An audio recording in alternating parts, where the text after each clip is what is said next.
पसंद से आनुवंशिकीविद। मेरे दिमाग ने सोचना बंद कर दिया।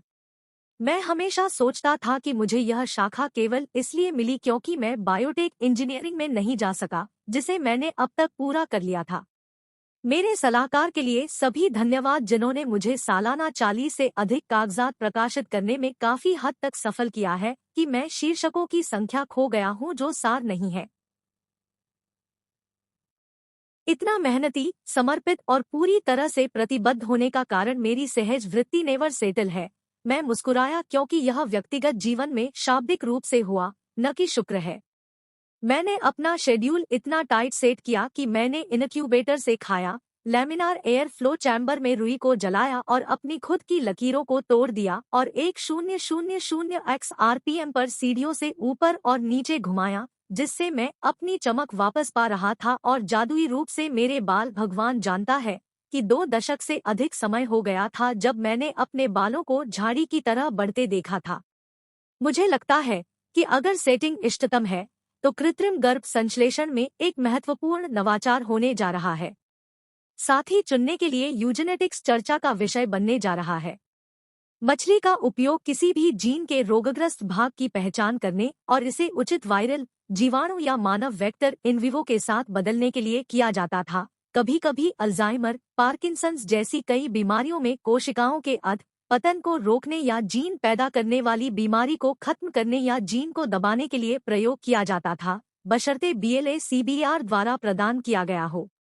घंटे बीत जाते थे जब हम धैर्यपूर्वक प्रोटोकॉल का पालन करते थे, कभी कभी निरंतरता सुनिश्चित करने के लिए रात में 2 बजे जाग जाते थे।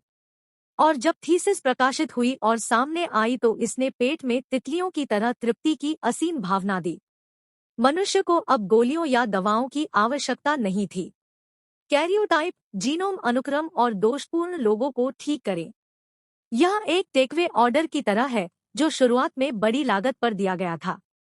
कॉर्पोरेट्स पहले से ही इस रणा प्रौद्योगिकी संपादन की विभिन्न किस्मों के लिए होड़ कर रहे थे। C19AG के दौरान कम लागत पर उच्च मांग के कारण बिट्स और टुकड़ों का आविष्कार किया गया था। लेकिन चूंकि खरीद लागत इतनी अधिक है और बिक्री दर इतनी कम है कि इस क्षेत्र में ज्यादा कारोबार नहीं है। ट्रांसजेनिक तकनीक में सबसे पहले तब सेंध लगी थी जब दुनिया भर के लोगों को मॉडर्ना, फाइजर, कोवाक्सिन के बड़े पैमाने पर टीके लगाए गए थे। यह फार्मास्यूटिकल और जेनेटिक्स में पहली बार आया प्रमुख बदलाव था, जिसके बाद कंपनियों का मूल्यांकन पहले कभी नहीं बढ़ा। सरकारें इस बदलाव से सावधान थी और इसे काम करना चाहती थी क्योंकि उन्होंने प्रसार को बनाए रखने के लिए अनुबंध सौदों पर हस्ताक्षर किए क्योंकि वे बहुराष्ट्रीय कंपनियों के लिए भारी मुनाफा कमा रहे थे।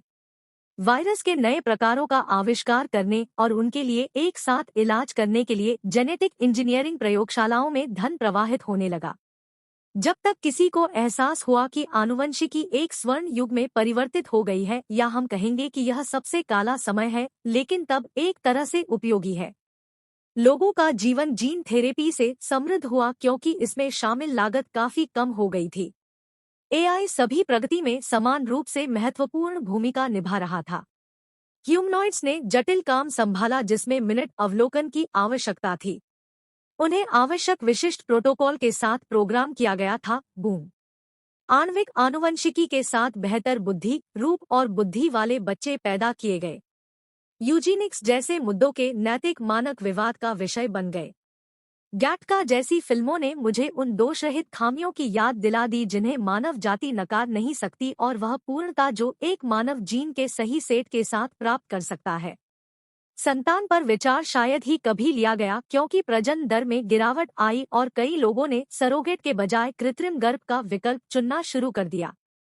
एक नए युग का आगाज हुआ। एक भोर बिना शाम के। आखिरकार लोग उनकी भरमार में रहते थे। ऊंचा मानक,